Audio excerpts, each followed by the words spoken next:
el tema de sistema nervioso sensitivo. Síndrome sensitivo. ¿A qué sigue, por favor?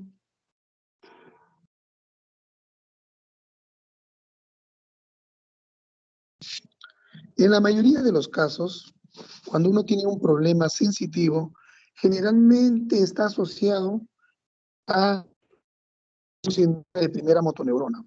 Esto debido a que, observen ustedes en esta lámina, cómo la parte motora, la corteza motora se encuentra a nivel prerolándico y la corteza sensitiva se encuentra a nivel posrolándico. Entonces, cuando hay una lesión a nivel motor, generalmente se acompaña también de un problema sensitivo, generalmente. ¿Ya?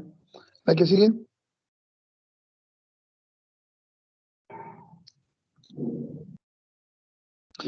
Entonces, vamos a evaluar la parte de la sensibilidad de nuestro cuerpo, la sensibilidad somática, ¿no? A nivel de la corteza cerebral, nosotros tenemos la capacidad de recibir diferentes estímulos. Y a ese nivel, nosotros tenemos que tratar de analizarlos y obtener una respuesta. ¿La que sigue?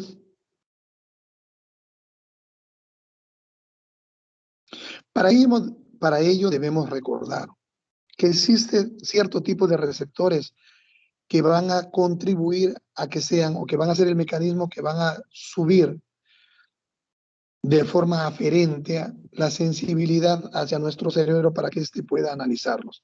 Dentro de estos receptores tenemos a los receptores táctiles, ¿no? Los mecanorreceptores como son los de presión, vibración y cosquilleo.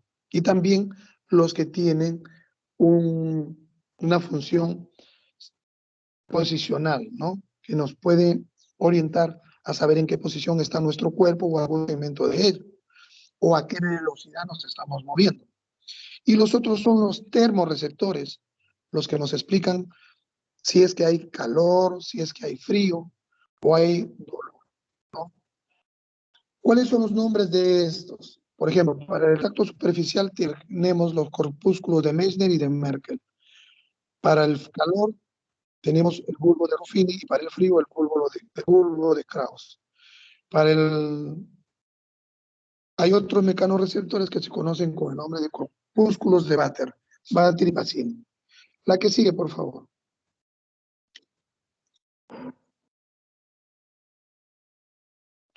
Cuando nosotros evaluamos sensibilidad, evaluamos tres tipos de sensibilidad. La primera es la sensibilidad esteroceptiva. La sensibilidad esteroceptiva o nociceptiva, las que nos permite defendernos de las agresiones externas, del frío, del calor, del dolor, ¿no? La que sigue.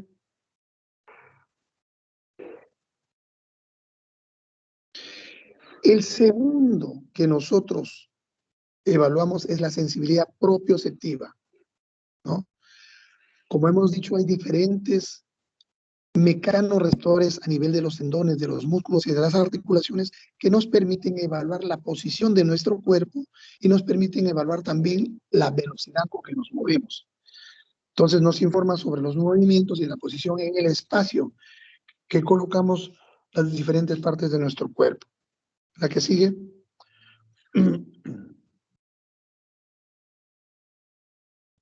Y la última sensibilidad es la sensibilidad epicrítica, la sensibilidad que está en el área cortical, en el cerebro, la analítica, ¿no? Entonces, las sensaciones ascienden de forma aferente y llegan hasta el cerebro para que este cerebro discrimine qué tipo de sensación estoy percibiendo.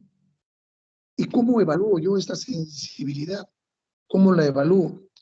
La evalúo simplemente presionando en diferentes puntos al cuerpo, escribiendo en la parte del cuerpo, ¿no? Escribiendo o dándole al paciente algún objeto para que pueda él determinar mediante su tacto. Ustedes pueden dar un objeto y él puede, con los ojos cerrados, el paciente puede tocar, palpar y de esa forma puede él definir qué cosa es lo que tiene en la mano. Entonces, si bien es cierto, la sensibilidad lleva las sensaciones, nuestro cerebro es que de alguna manera analiza y define qué es lo que tiene. A eso se llama esterognosia, ¿no? La que sigue, por favor. También está incluida en la sensibilidad epicrítica, está incluida la grafestesia. Ustedes escriben un nombre, una palabra, una letra, un número en la piel del paciente y él, con los ojos cerrados y sin ver, puede percibir eso y analizar y definir qué es lo que están haciendo ustedes. Muy bien, entonces no se olviden, 3 tipos de sensibilidad para analizar: la sensibilidad esteroceptiva, la propioceptiva y la epicrítica. Cuando nosotros tenemos alteraciones de la sensibilidad como tal, entonces estamos hablando, por ejemplo, de hipoestesia, cuando la sensibilidad se encuentra disminuida y nosotros al aplicar un estímulo en el paciente no encontramos la respuesta adecuada para la intensidad del estímulo que estamos haciendo. Necesitamos estimular de forma más intensa, aumentar nuestro estímulo. A eso se llama hipoestesia. El paciente siente, pero de forma disminuida. ¿La que sigue? Hiperestesia es cuando el paciente siente, pero de forma exagerada, ¿no? Generalmente cuando el paciente lo siente, cuando siente este problema de hiperestesia, es una sensación desagradable porque al menor estímulo siente el dolor. El umbral está muy, muy disminuido.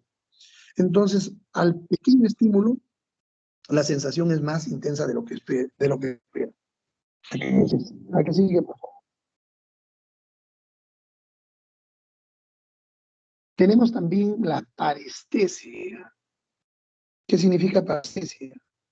Significa la persistencia de una sensación, pero en un segmento del cuerpo que no está siendo estimulado. Ustedes muchas veces habrán sentido hormigueo en un pie, en una pierna, cuando adoptan una mala postura, ¿no? Se sientan sobre su pie y se adormece. Dicen, oye, se me ha adormecido, se me ha calambrado, siento como hormigueo en mi pierna. Eso es parestesias, ¿no? Esas parestesias que nosotros sentimos por malas posiciones son temporales.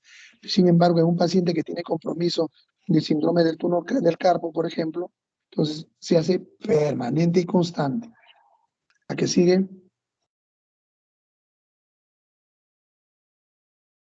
Anestesia, que puede ser local, que puede ser generalizada, que puede ser parcial o puede ser total, ¿no? Anestesia significa que está abolida la sensibilidad. No se siente ni la táctil, ni la térmica, ni la dolorosa, ¿no? Recuerden ustedes cuando un dentista, cuando un odontólogo les coloca la anestesia, toda esa zona está adormecida, ustedes se tocan, no se sienten. Le coloca o le extrae el diente, está anestesiado, le puede hacer un corte y ustedes no sienten. Anestesia, abolición completa de la sensibilidad. ¿A qué sigue? Y en este tipo de anestesia hablamos de disociación. Y hablamos de disociación cuando la anestesia es parcial, cuando se preserva algún tipo de sensibilidad. Puede ser disociación periférica, las más frecuentes, perdón, la tabética y la siningoniénica. La que sigue, por favor.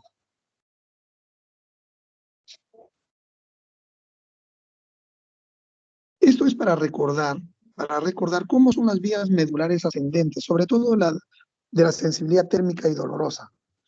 Vías ascendentes, ¿no? Observen que estas discurren a través del haz espinotalámico lateral, en la médula espinal. ¿Ya? ¿La que sigue?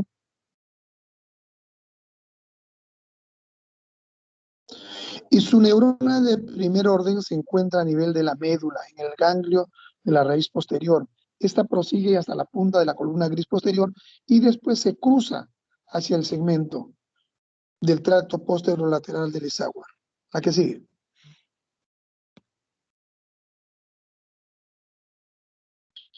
Y de allí asciende, ¿no? Cruza en dirección oblicua hacia el lado opuesto y asciende a través de la médula espinal agregándose a la cara anteromedial del tracto. La que sigue.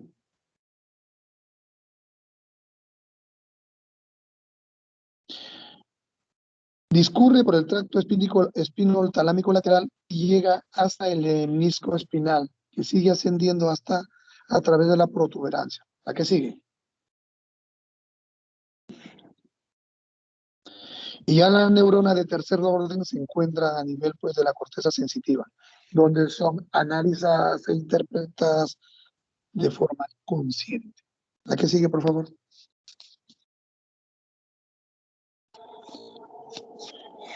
Eso es en cuanto a sensibilidad térmica y dolorosa. En cuanto a sensibilidad del tacto leve, la prostopática y la de presión, utilizamos otra vía aferente, que es el tracto espinotalámico anterior. El otro es el tracto espinotalámico lateral. La que sigue.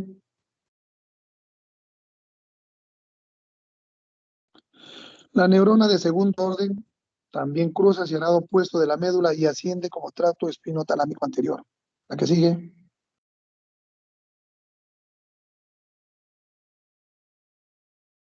No, antes es... La neurona de segundo orden pues asciende por el tracto espinotalámico anterior y justo en el bulbo con el espinotalámico lateral y el espinotectal. La que sigue. La anterior se junta con el lateral acá. ¿A qué sigue, por favor?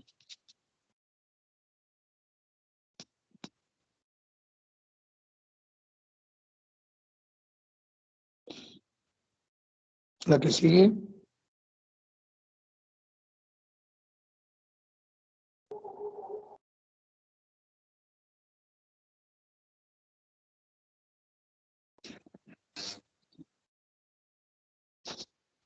Doctor, ya cambié, está en la columna blanca posterior. No sé si se está viendo. Recién ha llegado. Recién ha llegado. Gracias. Bueno, la columna blanca posterior nos va a permitir llevar la sensibilidad del tracto discriminativo de la vibración y de la sensación consciente de músculos y articulaciones, ¿no? Entonces, la neurona de primer orden entra en la médula espinal desde el ganglio de la raíz y se dirige hacia la columna blanca posterior del mismo lado. ¿La que sigue? Muy bien, entonces tenemos espino talámico lateral, anterior y posterior. Cada uno conduce sus nervios aferentes hasta la región sensitiva a nivel cortical para que el cerebro pueda discriminar, analizar cada uno de las sensaciones aferentes que le llegan. Ahora hablemos de síndromes sensitivos. Nosotros para determinar un síndrome sensitivo debemos contemplar la localización del proceso. Entonces, sus alteraciones pueden ser contempladas a nivel cerebral, a nivel del tallo cerebral, a nivel medular o a nivel radicular. A, a estos 4 niveles puede estar, digamos, alterado nuestro sistema nervioso sensitivo. ¿A qué sigue? Si hablamos de alteraciones cerebrales, si la lesión está a nivel cerebral, la lesión del hemisferio que está comprometido va a tener como manifestaciones hemianestesia del lado contralateral, ¿no? Recuerdan ustedes, el hemisferio derecho inerva al hemicuerpo izquierdo y el hemisferio izquierdo inerva al hemicuerpo derecho. Muy bien, entonces da una hemianestesia contralateral y la hipoestesia que se observa es una hipoestesia profunda y va a predominar en las partes distales de los miembros superiores. ¿La que sigue? Estas hemianestesias que estamos hablando por la ubicación de la lesión pueden ser hemianestesias corticales, en donde hay pérdida restringida del sector de la corteza parietal que está comprometida.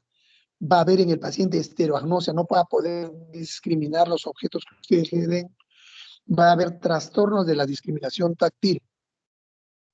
Si la hemianestesia es cortical y capsular, Generalmente este tipo de lesiones van a acompañar a las hemiplejías que se producen por lesiones de estas áreas.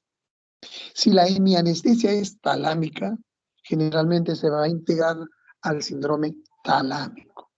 La que sigue, por favor.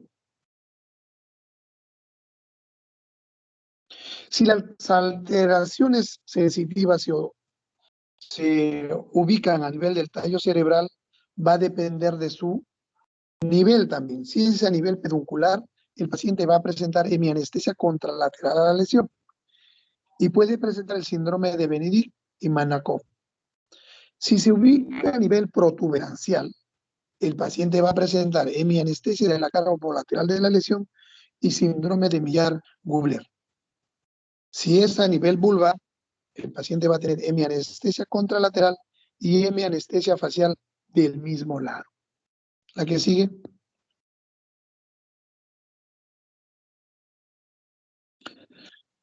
Si la lesión se ubica a nivel de la médula espinal, podemos observar el síndrome de Bronce-Quart. ¿En qué consiste?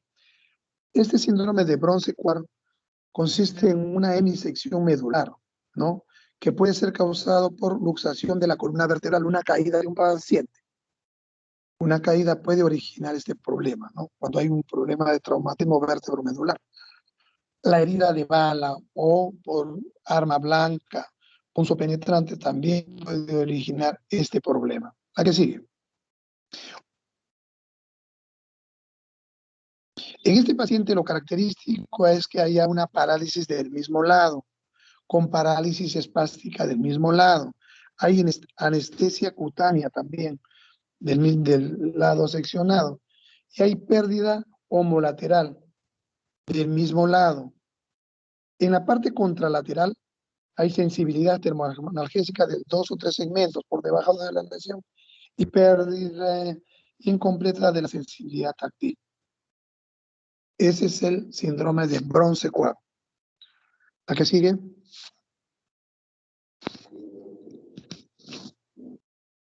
Y esta es simplemente para recalcarles lo que traduce el síndrome de Bronce-Quart, ¿no? Al lado de la lesión hay pérdida total de todas las sensaciones, hay pérdida de la discriminación táctil y en el lado contralateral solamente hay pérdida de la sensibilidad termoagésica y deterioro de la sensibilidad táctil. ¿La que sigue?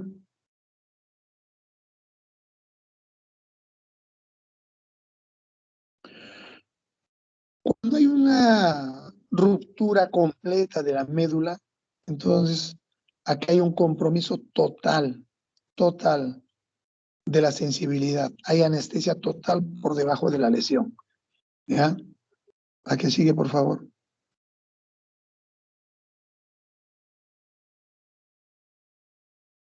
Cuando hablamos de lesiones de cordones posteriores, hace muchos años, cuando recién se diseminó, digamos así, y no había cura para la sífilis, entonces muchos pacientes se complicaban, hacían complicaciones neurológicas, y en los cuales se encontraba justamente como complicación tardía neurológica de la sífilis, la neurosífilis o tabes dorsal. Entonces las lesiones se asentaban en las astas posteriores, ¿no? En las astas posteriores de la médula originando hipoestesia y anestesia profunda. La que sigue, por favor.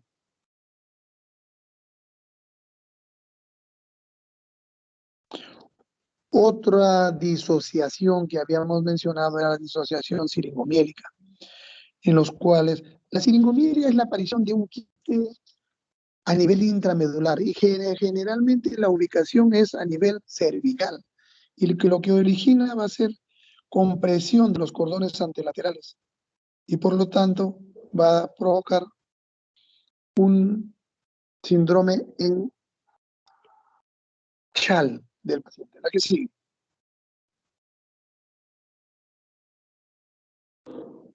¿Cuáles son las características de este síndrome? Hay pérdida de la sensibilidad hemorrágica en los dermatomas de forma bilateral, en chal. Ustedes, las mujeres, en algunas partes o regiones del Perú, en otros países, utilizan unas mantitas que se ponen encima de los hombros para cubrirse, ¿no? Los chal. Entonces, esa es la distribución que tiene esta pérdida de la sensibilidad termoalgésica. Conserva la discriminación táctil y vibratoria y la de propiocepción. Entonces, la debilidad se acentúa o se ubica a nivel de la neurona motora inferior, sobre todo en manos. Pudiera haber una parálisis espástica bilateral, ¿no? Y puede presentarse el síndrome de Horner. La que sigue, por favor. Y esta es la distribución en chal, ¿no? Parte superior del tórax y ambos miembros inferiores, ¿no? La que sigue, por favor.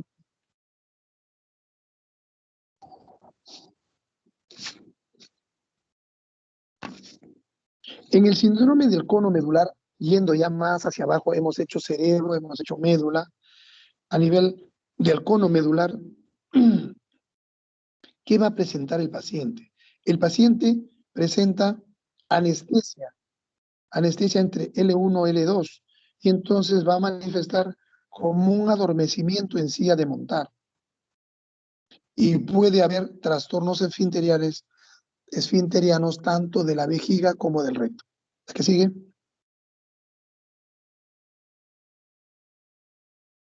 Cuando hay una alteración radicular, esta puede ser pura, si está afectada la raíz sensitiva, o puede ser sensitiva o motora. El paciente generalmente, ¿qué manifiesta? Manifiesta dolor, radiculalgias. Estos pacientes refieren que sus dolores son vivos, ¿no? Sobre todo en el territorio que está siendo afectado. Y pueden manifestar también adormecimientos, parestesias de esas zonas, dolor con adormecimiento. Y estas manifestaciones se exacerban con los movimientos. Cuando el paciente hace un movimiento brusco al levantarse, sentarse, tose o estornuda, ¿no? Tiene cierta, digamos, similitud con la tabequia porque puede presentar también hipoestesia. ¿Qué distribuciones adoptan? Si es braquial, total, va a comprometer todo el miembro superior. Por ejemplo, acá tenemos el síndrome de Duchenne, ¿no? En donde hay compromiso de la parte externa radial del hombro, brazo y antebrazo. Y hay compromiso de los segmentos C5 y C6. Tenemos el síndrome de Dejerin-Klumke, en donde está comprometido el lado interno o cubital del brazo, antebrazo y mano, compromiso de C8 a T1. Y el síndrome de cola de caballo, en donde hay anestesia en silla de montar por compromiso de L2, L5 o de L5, S1. Y el paciente refiere pues adormecimiento en cara posterior del muslo, cara anteroexterna de la pierna y región perineo genital. ¿La que sigue? Este es para mostrarles la lesión del síndrome de Duchenne-Patzy. Y observen en esta radiografía cómo hay adormecimiento de todo el segmento superior de un lado, cuando, por ejemplo, se produce una gran contractura muscular. Habrán escuchado, cervical, habrán escuchado hablar ustedes del síndrome de latigazo. Cuando un paciente está sentado en un carro y es colisionado por la parte posterior, el movimiento brusco hace que se contracturen los músculos cervicales y se pierde la lordosis cervical. Observen ustedes esa rectificación de la lordosis cervical, ¿no? Y eso hace que se compriman los nervios radiculares que de uno de los miembros superiores o de los dos y produce este tipo de molestias. La que sigue. El Duchenne, un paciente bebé que sigue. Lesión en cola de caballo con anestesia en herradura. La que sigue. Ese es cono medular. Y cuando hay alteraciones de los nervios periféricos, ya no estamos hablando de raíces radiculares, sino cuando hay compromiso de nervios periféricos, el trastorno de sensibilidad solamente se manifiesta en el territorio comprometido. Observen ustedes ese patrón en guantes o en calcetín, ¿no? ¿Y se da en qué casos? En aquellos casos en los cuales hay polineuropatías y entonces las manifestaciones son tanto sensitivas como motoras. Por ejemplo, Guillain-Barré, ¿no? La que sigue.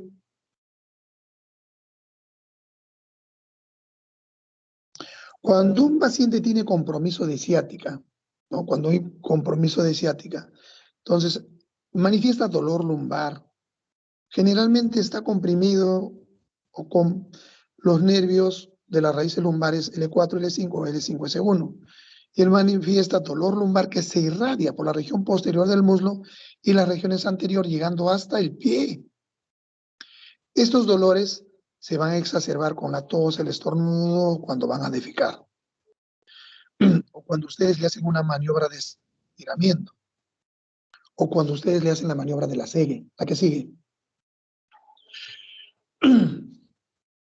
Entonces, si un paciente le refiere que tiene dolor lumbar y radio de la pierna, ustedes le hacen esta maniobra, la segue. ¿Qué hacen? Cogen el pie por el talón y de forma extendida tratan de elevarlo por encima de 45 grados. Es positiva cuando, por ejemplo, el paciente manifiesta dolor y no tolera.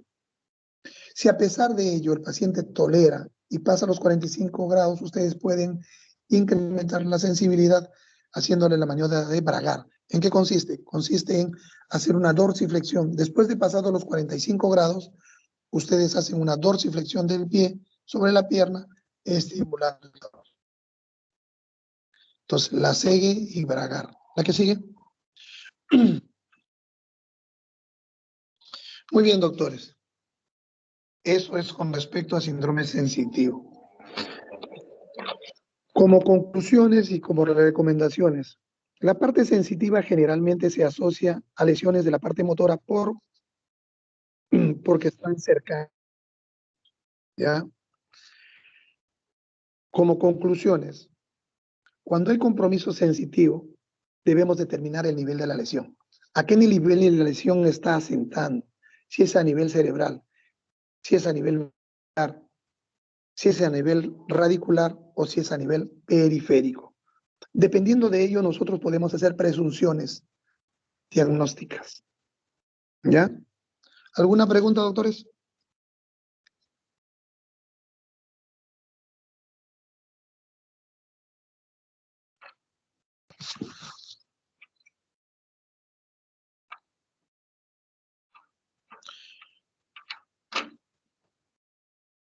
Muy bien, doctores, muchas gracias.